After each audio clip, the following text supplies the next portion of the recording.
Hello. तर आज आहे हरतालिकेची पूजा आणि आज मी मस्तपैकी अशी रेडी झाले होते. त्यानंतर ना आणाऱ्याला घ्यायला जायचं होतं आणि आणाऱ्या यायच्या आधी पूजा होणं शक्य नव्हतं, त्याच्यामुळे तिला सकाळी स्कूलला सोडलं.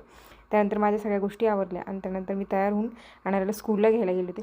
तिची रिॲक्शन तुम्हाला दाखवायची होती. ती एवढी म्हणजे तिला इंडियन वेअर आणि तो मेकअप एवढी क्रेझी येते की विचारायलाच नको. ती विचारत होती, इथे काय लावलं आहे, हे काय लावलं आहे, मग तू कुठे गेली होती. तिला जे सिंदूर लावलं आहे ना त्याचं तिला कौतुक होतं. त्यानंतर मी घरी आलो. माझा ड्रेस बघितल्याच्यानंतर तिने मला सेम टू सेम सापडेल असा ड्रेस जो होता तो घेऊन आली आणि घालून आली आणि तिचं चाललं होतं की मला इथे लावून दे कपाळाला.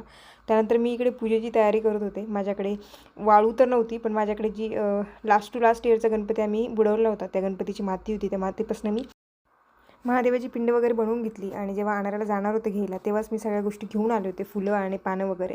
आणि त्यानंतर बघा आणाऱ्याने फायनली मी इकडे कार्यक्रम करेपर्यंत मी माझं तयारी करेपर्यंत ती जाऊन आणि तिचा मेकअप करून आली होती. मला तिला बघून नुसतं हसायला येत होतं आणि हे बघा कशी मध्ये मध्ये शायनिंग मारते. त्यानंतर आम्ही दोघींनी छान अशी मस्त पूजा केली. त्यानंतर तिने पण हातभार लावला आणि बाजूलाच ना गणपतीची लवकरच गणपती बसत आहेत उद्याच, तर तयारी चाललेली आणि मी बऱ्यापैकी डेकोरेशन वगैरे आधीच करून ठेवलं होतं की म्हटलं ऐन वेळेला खूप गडबड होते, सगळ्या गोष्टी तयारी वगैरे आधीच आवरलेली होती. फक्त गणपती पण आणलेला होता, फक्त बसवायचं काम तेवढं बाकी होतं. त्यानंतर आम्ही दोघींनी मस्त पूजा वगैरे केली, आरती वगैरे केली आणि छान आणाऱ्याने आरती वगैरे केली आणि आमची आजची हरतालिकेची पूजा ही पूर्ण झाली. चला परत भेटूया उद्या, तोपर्यंत बाय बाय.